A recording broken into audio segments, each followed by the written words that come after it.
Somewhere in the grooves of a record lies more than sound. There are memories, myths, symbols, and perhaps something waiting to be awakened. From blues legends to psychedelic pioneers, rock and roll has always carried whispers of another world.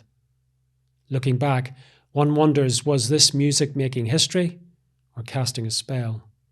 Let's listen very hard to see if the tune will come to us at last, here on Things Visible and Invisible.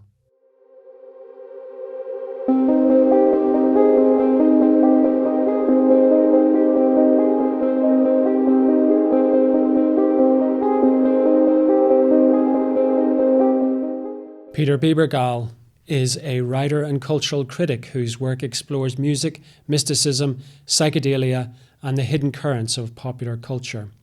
His essays and reviews have appeared in such publications as The New Yorker and the Paris Review. In addition, he is the author of a number of books, including Season of the Witch, How the Occult Saved Rock and Roll. And he joins me down the line from his home in Massachusetts. Peter, welcome to Things Visible and Invisible. Thanks for having me, Sean. Great to be here. Peter, I was absolutely intrigued by your book, and the title in particular is sort of speaks for itself. However, there's one word in the title which made me sort of scratch my head, or maybe makes our audience scratch its head, and that's the word saved. What was rock makes me scratch my head too? So, well, I hope you're going to enlighten us. What was rock? What was rock and roll going to be saved from? So one of the things I want to say out front is that my intention when I wrote this book was not in any way to try to supplant or tell the story about the history of rock and roll.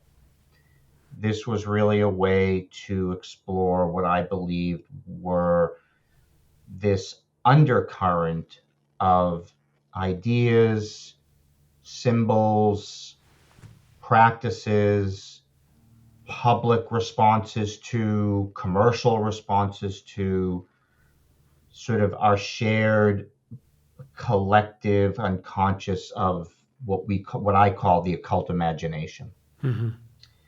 And I guess saved is certainly a strong and marketing word, as one does with these kinds of things. But I think what I was trying to get at, and what my publisher was trying to get at there, is that without this current, without this culture, if people use that term, maybe overly used, that runs through what I believe is the history of popular music and specifically rock and roll, without that, it would sound and look very different. I would say that I might go so far as to say that maybe if you want to talk about the 1970s, who were the bands and the musicians that had an impact not only that shaped that decade, but really was to shape popular music since, say, would be, let's say, just pick two, Led Zeppelin and David Bowie. That without that, again, this sort of undercurrent, this kind of sometimes ethereal sense of other possible realities, other possible ways of thinking, other possible ways of interacting with the world and with your art, maybe popular music would look nothing like it does now. That we simply wouldn't have the Bowie that we know. But, we wouldn't have Led Zeppelin in the way that we understand them and understand, say, their impact. I know it's a very strong statement. It's all, I think when you're dealing with things like this, you really are having to sort of really straddle the line of speculation, So for the most part, the book is really made up of anecdotes trying to give sort of a broad sweep of all the different ways that these ideas and symbols and things have kind of manifested and really in their own way shaped the history of rock and roll and pop music and maybe even pop culture in some very specific ways. Well, let's look at that, Peter, because it's a very interesting proposition in your book around this idea. Um, rock and roll, rock music. We're going to go back to the origins and look at how it came about. Now, we could spend an hour discussing when rock and roll began. We're going to sort of short circuit that argument and really just start around 1955, 54, Elvis, Bill Haley, and what else was around it, Little Richard, and so on. However, the question before rock and roll comes along is that, given what you've said, and I think it's a fair observation, why has there been any elements of this? Well, there's certainly been elements of this in, say, the blues with people like Robert Johnson, and even classical music with people like Paganini in the past.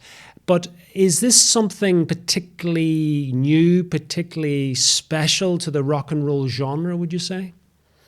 No, I think it has to do, I think mentioning Paganini is, but even looking at other artists, especially as we start to get into the late 1800s, turn of the century, where you started having a lot of artists and writers who were trying to think about ways to push against the boundaries of whatever sort of baked in or calcified ideas about art and music there were. And so you have even musicians like Satie, the composer. They were a lot of these people were members of like Rosicrucian organizations and salons. There's a very famous the Salon of the Rose Cross, which were really just gatherings for these artists. And I think what you were seeing was, it's also what the romantic artists, the symbolists, and the decadent artists around that time, which later would have a huge impact, especially on 1960s poster art and things like Sure. that.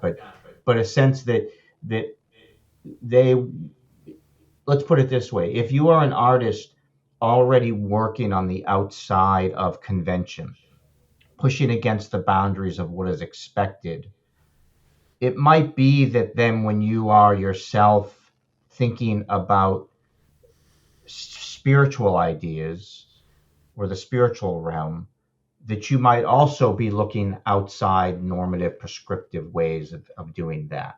So I think that just by nature of what it means to be an artist, and especially what it means to be an artist over the decades that has been, again, working sometimes in what might be considered heterodox ways, to use that term, your whole sense of how you engage in the world becomes an act of heterodoxy, an act of pushing against. So people were looking towards other means of meaning making.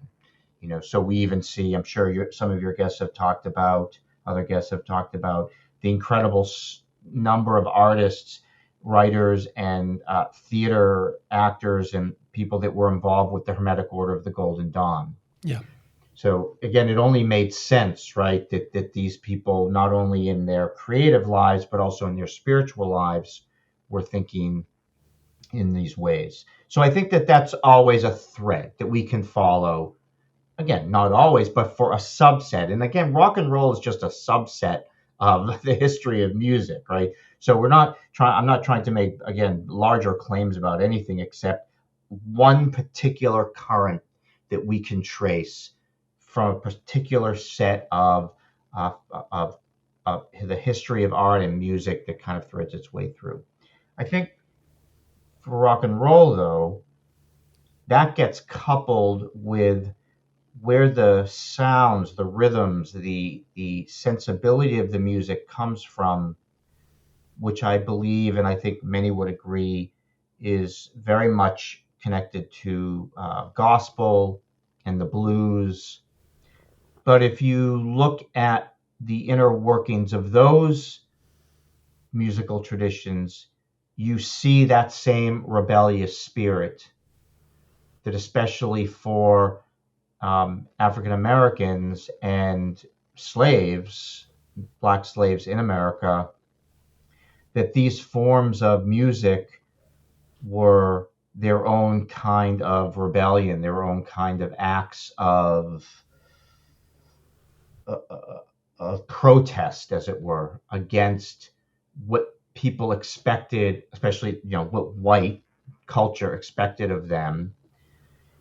And so that's also a part of, we have that, not only within the context of being an artist and being decadent and trying to kind of be controversial, but also for people for whom their very spiritual lives were also an act of rebellion, and in how that manifested itself through this music that would then influence people like Elvis and others.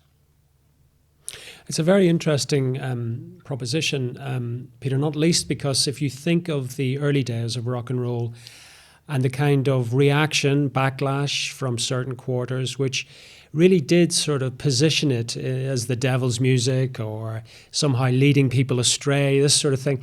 It was almost like a sort of fait accompli then, that the elements that you're talking about were being identified, but also sort of coming together in a sense.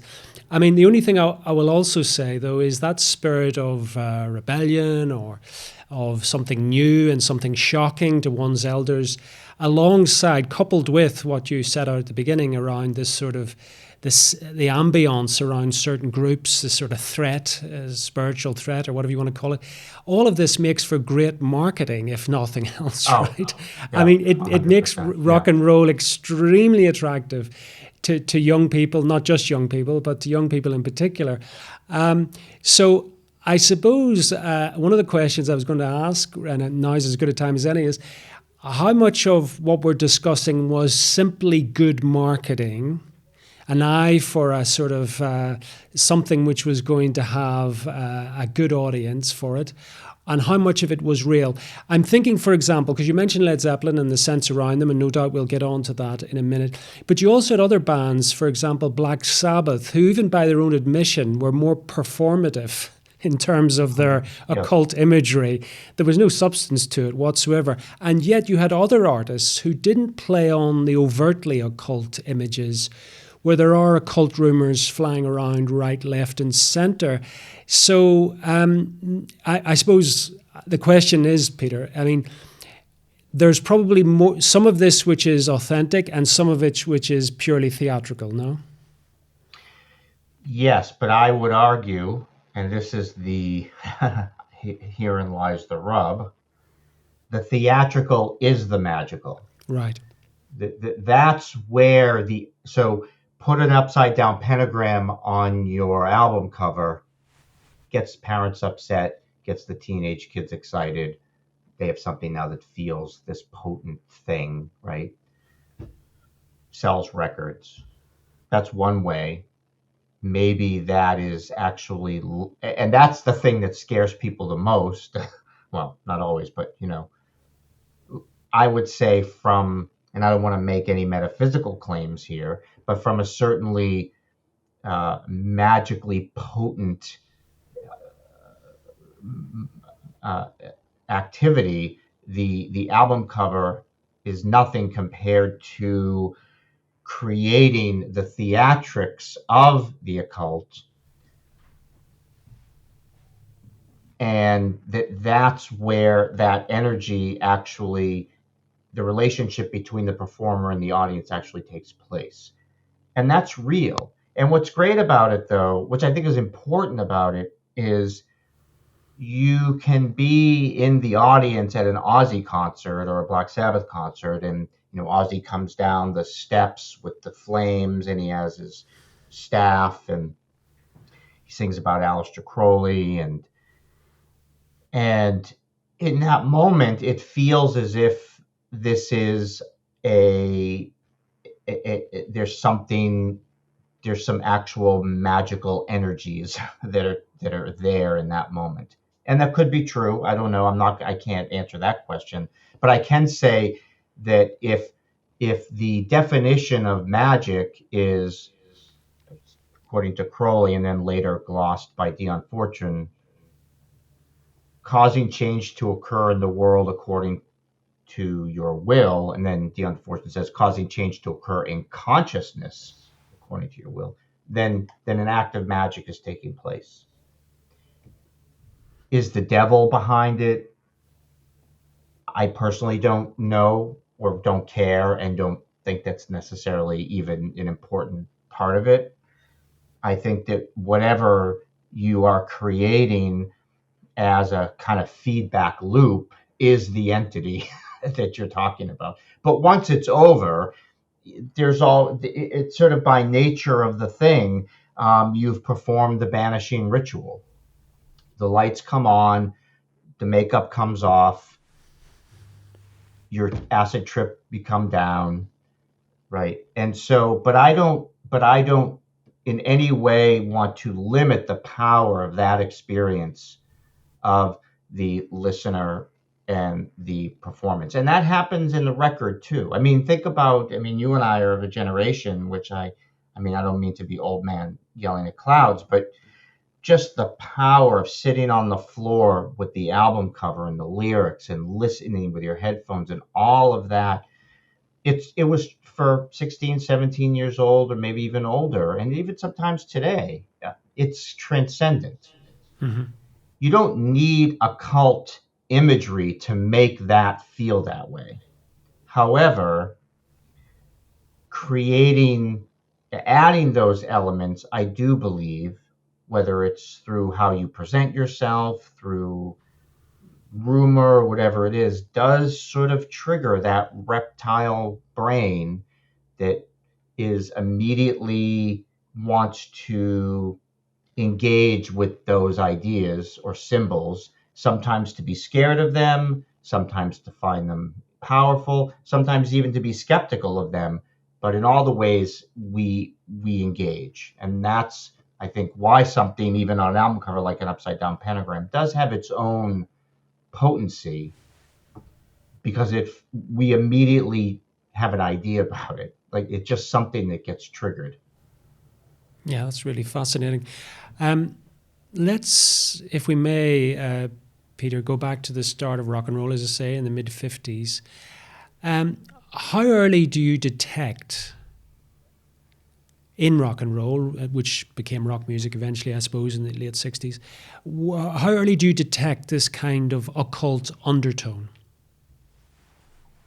So again, I think it depends on what we're talking about. So if we want to talk about the African beliefs in deities and West Indies, beliefs in the and the intermarriage of voodoo and Christianity, in the blues, or we want to talk about the slaves having secret prayer meetings in the woods where they were worshiping in a Christian form.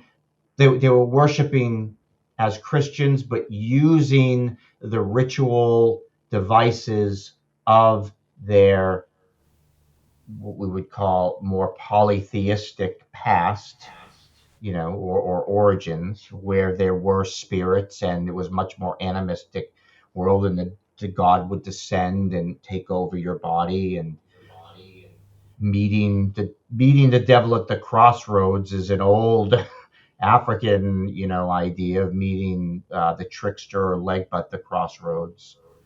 So if we just stay with the music itself, with the rhythms, with that sense of being on the edge of pushing the boundaries, we can look at Elvis, who once, when he was criticized for dancing the way he danced, said, "I learned that in my church."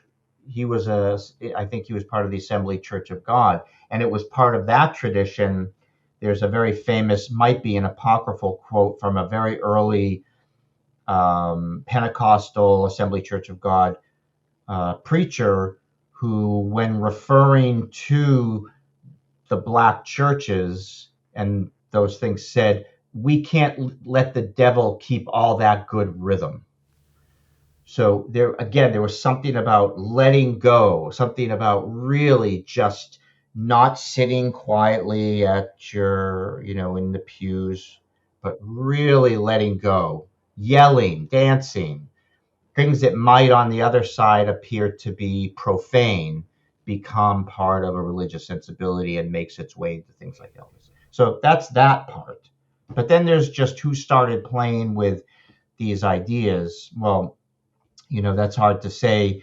So many of the early all bands in the 1960s, even some of the garage bands, again, because they were interested in weird things or new things, were probably reading Colin Wilson's The Occult. Were probably, started taking psychedelic drugs and were interested in the Near East. I mean, I'm sorry, in the Far East in terms of Buddhism or Hinduism. Started playing with tarot cards. There's all those ways, and then again, as these things become inspirations or become things that in your own private life you're doing, but kind of make their way. But you could just imagine. I mean, just imagine in the '60s, in either England or the U.S., like all these guys just passing around copies of Wilson's book, or passing around copies of The Morning of the Magicians, or it just becomes a kind of cultural language, right? That I think even if it doesn't make it into your music, is kind of still being shared by a generation of people. That's just again interested in pushing against the boundaries, whether it's music, religion, society, whatever it is. I mean, certainly by the mid to late '60s, there were more overt cultural occult references, visually and in music and film and what have you. And we've had a number of people on who have cited similar books as you have, Colin Wilson and The Morning of Magicians, etc. I'm going to ask you the same question I've asked almost all of them, and they've all given different answers. And it's this: what do you think, or why do you think such materials really kind of found such fertile ground or such a ready home as it seemed to in the 1960s? Yeah, I mean that's a big question, because it has a lot to do with post-war disaffection. Mm-hmm. It has to do with the rise of urban centers where people are really having access to things they never had access to before.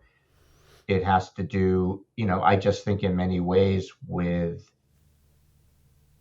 I don't think you can separate.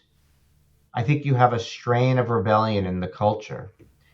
And I think whether you're a rebel that rides a motorcycle, or a rebel that picks up a guitar, or a rebel that is listening, to some experimental electronic, early electronic music, whatever that is, that it becomes it just flavors everything. And so why, if it only makes sense that if I was being influenced by these strains of disaffection and rebellion as a young person, whether I'm an artist or not, that when I walk into a bookstore looking, say, for something on spirituality, and I come across Carlos Castaneda's book on, taking peyote with a shaman, Native American shaman, it just, or Mexican, that's going to ping something. It just feels like it's just part of that thing, And so that's why I think we cannot separate this occult current from the history of rock and roll, that itself is bound up in some ways a history of rebellion. That's not to say that every rock musician was trying to say, put his middle finger up to the man. Like, I'm not saying that, but you're already working outside of preconceived ideas about what music should sound like, what you should look like, the clothes that you wear, the length of your hair, whatever it is, right? And so I just think that all these things just become part of an atmosphere, some connected to it more than others. And the ones that connected to it, I think, for some reason, ended up having a considerable impact on the history. Now, we can get into some funny things like, did Led Zeppelin, who actually sang more about Tolkien than they did about the devil, That's right? true. But again, it was part of like did Led Zeppelin have more of an impact on popular music than Crosby, Stills, Nash and Young and Joni Mitchell, who you could scour their stuff and not a hint of the occult, maybe a little bit of fairy tale stuff, Guinevere, but you're not going to find, I doubt you're gonna, Joni Mitchell was reading Aleister Crowley. That's not to say that it wasn't on the tables at the party she was at, right? It was just all part of a scene. But for somebody like Jimmy Page, who that really became Aleister Crowley and these ideas about spiritual liberty and will, and then you see his music really going to a place that just feels sometimes unearthly. I think, he was driven by these ideas. It makes its way into the music. We hear it. We feel those resonances. We maybe don't know what to call it, but I think it still has that impact. And I suppose just sticking with Led Zeppelin, their sort of trajectory, their history, and some of the very bad things that befell the group or the group's family of various sorts. Would you say that kind of adds to the ambience, the myth, whatever you want to call it, that somehow that there's an element of ultimately you got to pay the piper type thing? I mean, other people have also suggested that there's various Faustian pacts that have been taking place one way or another in rock music, and you do get a great sort of ascent, but there's also a descent, which is equally as rough and violent. What do you say to that? Oh, yeah, 100%. I mean, you can't live that life without it taking its toll in ways that could sometimes obviously be deadly. Now, again, I want to be careful just about how I talk about it, because I think symbolically, or to talk about something like a Faustian pact in kind of a literary way in terms of a life and how that life might be described, I think is very different than saying that there is a demonic conspiracy or that there is the devil actually at work here. Now, is there a force of evil in the world? Again, that's another question I'm not sure you and I could answer here, but certainly um, there are ways of living in the world that put you at a much greater risk, right, for self-destruction. And David Bowie is a great example of that. He's one of the he talked about that very openly. His interest in this stuff brought him very close to a kind of admiration of fascism and the Nazis. Just again, and he would talk. He at that time in the 70s, he was again talking about it sort of in these broad aesthetic terms, but it was still an ugly moment of his life, and he later looked back on that with incredible regret. He was also completely, he was a lich is. It's an undead. It's a wizard that. It's an undead wizard, sort of like I use it from Dungeons and Dragons. That he was like a cocaine-addled lich at that time, and obviously very interested in Kabbalistic ideas, but you can't sustain that. I don't know anybody that's been able to sustain it in my own life, and I'm somebody who engaged with a lot of those ways of trying to live in extreme forms in the world, and so it so so yes, absolutely. But I think that it again has to do with more the way it's a chicken or egg thing. Did your interest in the occult or in magic or in dark places lead you to that destruction, or was the drugs, sex, insane living going to bring you down that path anyways? But we can use occult kind of a framework to give it kind of a narrative, to give it a sensibility. And I think when you have bands that really did not want to make that distinction, on whether on purpose or because they were just so embedded in that world, then maybe it really doesn't matter. Um, the Rolling Stones are somebody, where you know uh, Mick Jagger went through that a little bit, and he was asked to be part of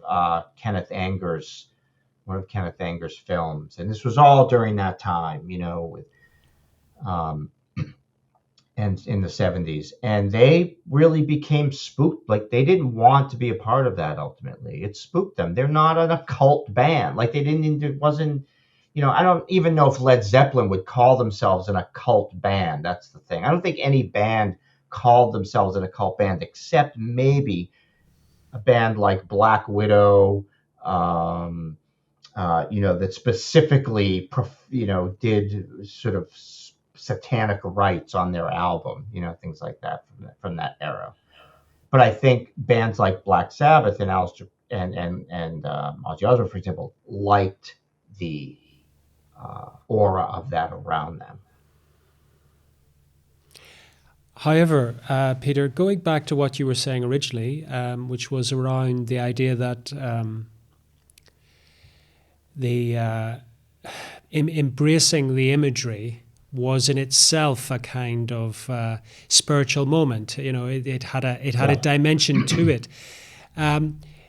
Would you also say then that, or could it be extended, that analogy, to the fact that you may not be entering into a conscious Faustian pact, but you may be unconsciously acting out one?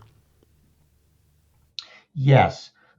But I also think I would ask this question maybe of you, given your scope of people that you've interviewed. How is it that it became that whenever, and this happened with rock and roll, and I don't think it's always true, that when we talk about the occult, when we talk about an interest in these things, that we automatically assume it has a dark satanic quality to it? Why does the occult mean the devil? Why does the occult mean darkness? When I don't think honestly, I don't think that for Led Zeppelin and Page's interest in Crowley, he considered devilish or demonic or evil in any way. That's right. And so, yes, the music can have this kind of sinister sound, but that's rock and roll too. I mean, I was gonna, so it's hard to sort of measure that. So I would ask, from your, why do you think that over? I mean, and it's changed a lot now, of course, right? We have an incredible. There's so much rich. A community of practitioners right now, whether they're neo-pagans or Wiccans or that are in no way we would, maybe a certain subset of the population would see, no matter what they're doing, as being demonic, right? But I would ask you, when you use the term Faustian pact, or somebody uses it, why is that? Why do you think that's often the default language that we use when we want to talk about the occult in this context, would you say? I think it's a good question, Peter. I haven't given it an awful lot of thought. I would suggest, though, that the occult imagery around the 1960s and rock and roll in particular is so all pervasive when one starts to look at it, and it has created a ripple effect in our culture, I would suggest, in all sorts of ways. And it's just fascinating to think that the 1960s, with the spirit of rebellion that you're talking about, was such a sort of enormous break from any kind of popular culture in many respects that had gone before. I mean, if you look, for example, at the teeny boppers of Frank Sinatra 20 years previously, they are a million years away from Woodstock and all that took place. And I think it was a real epoch-shifting moment, which seemed to be fueled to some extent by occult imagery of whatever sort, or occult literature, occult thought, certainly. And I take your point that many people who were interested in these ideas did not see them simply as a rejection of, say, Christianity or mainstream religions of any sort, but as a search for a new age, a sort of a new way of thinking, a new way of being.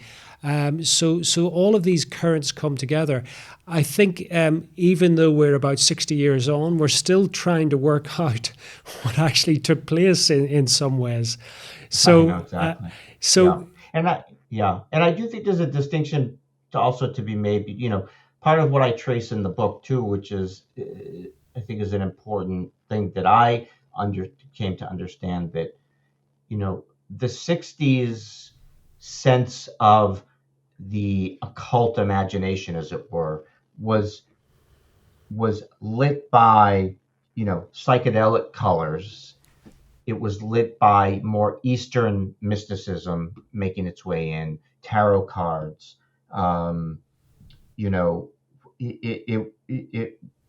It's just sort of like the occult of the Bohemians, right? The occult, again, when we look back at the occult of the turn of the century symbolists and romantics, hymns to Pan. Piper at the Gates of Dawn is a reference to Wind in the Willows on the Pink Floyd, the name of the Pink Floyd album. This is storybook. I wouldn't call it storybook occult, but you know what I mean. It's more. It has that. It's being shaped by that. The 60s was many have argued, failed. There was no resplendent Aquarian consciousness that opened up the minds of everybody via acid and free love. And a lot. I probably said this, and many have said it, and maybe it's been oversaid, but we often talk about the close of the 60s as being the Rolling Stones concert at Altamont, right? Mm-hmm. When the Hells Angels, there was a stabbing by the Hells Angels, right? So all of that peace and love of Woodstock, right, is reduced to this just ugliness. And then in the 70s is where you really start to see all over popular culture, not just in music, not just Black Sabbath and those bands that were sort of grabbing hold of those imageries, but in movies, in TV shows. I think every other TV show, it seemed, when I was a kid growing up in the 70s, had an episode about Satanists or something. There was a television show. It was actually a made-for-TV movie in the 70s called Devil Dog, the Hound from Hell, about siblings that worship the devil via their German Shepherd in the attic of their suburban home. This is a made-for-television. This is even a theater. This is intended fun for the whole family viewing, on prime time, on American television. So that was we really start to see, in many ways, we could say, I didn't say this in the book, but I might say it now, that for many, many generations,